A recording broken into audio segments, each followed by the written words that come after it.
My next guest brings in a record of 19-7 with 17 coming by way of finish. And on April 12th, he will face Luke Fernandez for the CFFC light heavyweight title in Atlantic City, New Jersey. He's the franchise Will Dicke. Is it Dicke or Dick? Dicke. Dicke. Said it right. Perfect. Thought I was right, but when you pull these old videos and all, some commentators and announcers are like just to add letters and things. So how are you doing tonight, Will? I'm good.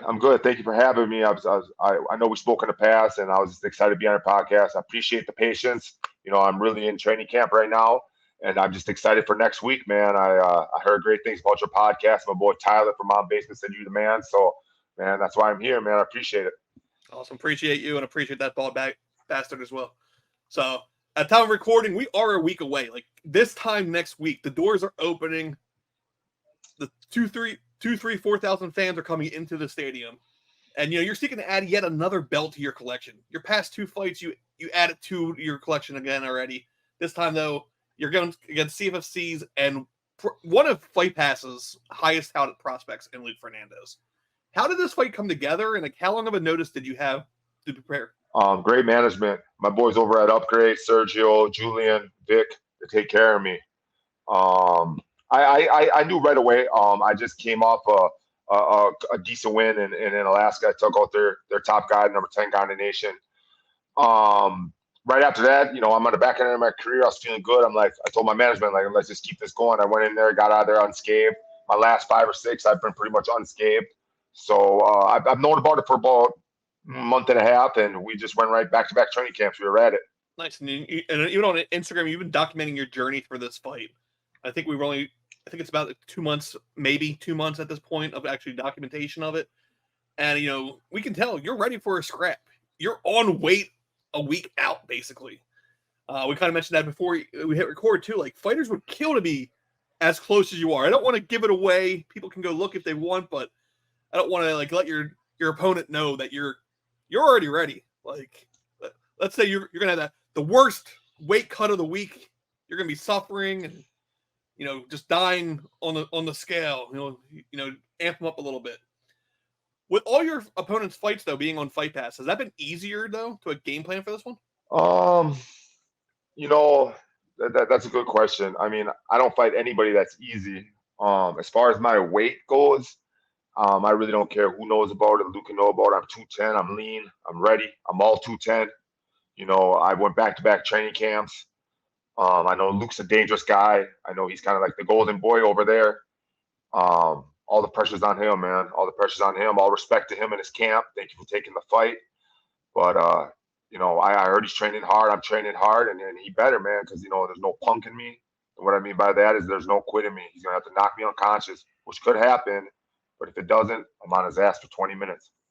20 plus an extra round if possible. So I'm ready. Hey, I did mention to you, you're 19-7 in your career. 19 wins, 17 by way of finish, though. Like, I'm not even going to try to do math. That's a lot. It's almost 100% finish rate. Your opponent's 3-0. All his finishes in his pro career by finish. I think all of them were in the first round, maybe second. And all 6 of his Amis have come by way of finish except one. So he's only ever been outside of the 5-minute realm once.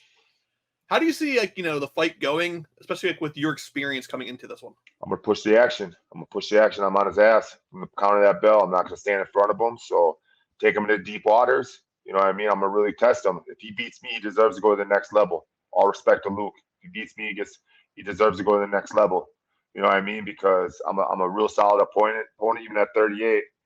There's nothing about me that has quit. I'm athletic, and I'm gonna show everybody next Friday that this old dog still got some tricks and that I still belong in this game. Nice to know. And this is your CFFC debut, your Fight Pass debut. Many fans may not know you outside of the fight poster for this one. Although, this is you just hit your 15th year as a pro fighter as well. It was April 3rd, 2009. So literally just hit 15 years. Do you mind giving a rundown to the fans who are now getting introduced to you by this interview, the other one you had lined up, and then ultimately the fight next week, of who you are, and then what to expect when you enter the cage on next Friday? Always been an athlete. I've always been my worst own nightmare. my own nightmare. I've had a 15-year long career. I've fought some of the top guys. Took a 5 year break. A lot of people that know me knew that I struggled with addiction for about 4 or 5 years. I've been sober since 2015. It's just one of those things where like I was beating everybody all messed up. Just typical case. Doctor overprescribed me. Never really took nothing before, and just listening to the doctors. Pretty soon I'm addicted, And like I said, I just always thought to myself, going through that dark path, that I was like, man, I'm keep beating everybody all jacked up. Let me see what I can do sober. So I've been sober since 2015 and 2015, and I've been undefeated since. So this title fight came just in time. I'm on a 6 fight winning streak, 6 finishes, and I'm just looking forward to next Friday, man, showing everybody that I do belong in this game with the top. What's up? And and more importantly, fight game aside, congratulations on sobriety. I know like that shit, especially in a situation like yours where it didn't come by choice, it came from doctors, and then they go away with the need is still there. So life happens. A week out to the fight night though, kind of touched on it already. You already gave your weight, diet's on point. I'm just curious, like, what's the one thing you're waiting to eat and to get rid of rephrase it better. What's one thing you're looking forward to eating once you make weight officially? You can throw those drumsticks to the side. Like, what's the one meal you can't wait for? Well, I'm gonna keep it professional up until after my fight. I'm after weigh-ins. I'm not gonna go crazy. I'm sticking to my chicken and rice. I'm gonna stick to all my fruits and stuff. But to answer your question, after weigh-ins, I'm looking forward to taking my girl out and just smashing some sweets. I'm a big sweet guy. Maybe have a soda. Just reflect on these back-to-back training camps, these 6 long months, and hopefully I'm champ of the world. So nice. I will say, inside the venue, a little burger shop on the second floor, kick-ass milkshakes, good burger, okay burger. My dog. Great milkshake. If you go exploring now up the pier, there's a badass pizza shop. If you like pizza, they have the weirdest pizza can find. Love pizza.